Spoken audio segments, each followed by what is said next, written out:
Assalamualaikum warahmatullahi wabarakatuh.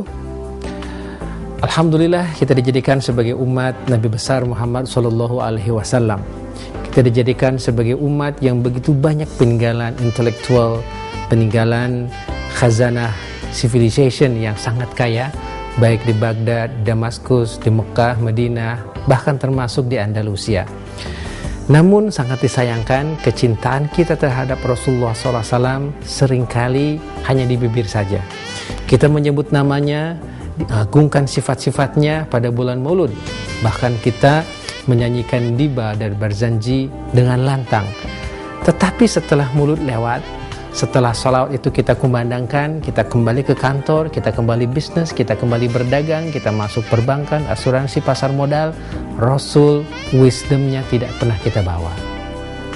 Ketika kita mempelajari manajemen dan leadership, kita senantiasa berkiblat kepada timur dan barat. Tidak pernah kita menggali bagaimana Rasulullah SAW menjadi seorang yang benar-benar super dalam begitu banyak dimensi kehidupan. Oleh karena itu, atas perenungan yang mendalam serta kerendahan hati, saya mencoba menggali wisdom dari Rasul. Ternyata subhanallah, Rasul itu memang adalah super dalam banyak sekali dimensi. Dia adalah super dari sisi self-development. Dia juga super dari sisi business dan entrepreneurship. Dia juga luar biasa dari sisi family management. Dia juga luar biasa dari sisi dakwah management. Dia juga orang yang superb dari sisi socio and political leadership. Luar biasa dari sisi education, sangat-sangat mengagumkan dari sisi legal development, dan beliau juga adalah seorang military leadership, military leaders. Nah, dari spektrum-spektrum ini kemudian saya mencoba membuat satu model. Ternyata Rasul itu adalah insan yang jikalau kita tuangkan dalam peta leadership dan manajemen modern, semuanya supportive dan mendukung. Jikalau kita petakan dari sisi 8 habit-nya Stephen Covey, maka Rasul sudah terlebih dahulu memiliki vision, memiliki integrity, dan memiliki wisdom yang tinggi.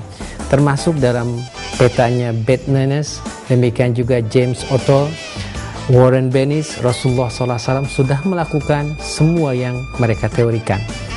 Jikalau dipetakan, maka kita akan melihat spektrum leadership Rasulullah SAW dalam salah satu model. Model ini saya sebut dengan PRO-LM, Prophetic Leadership and Management Wisdom.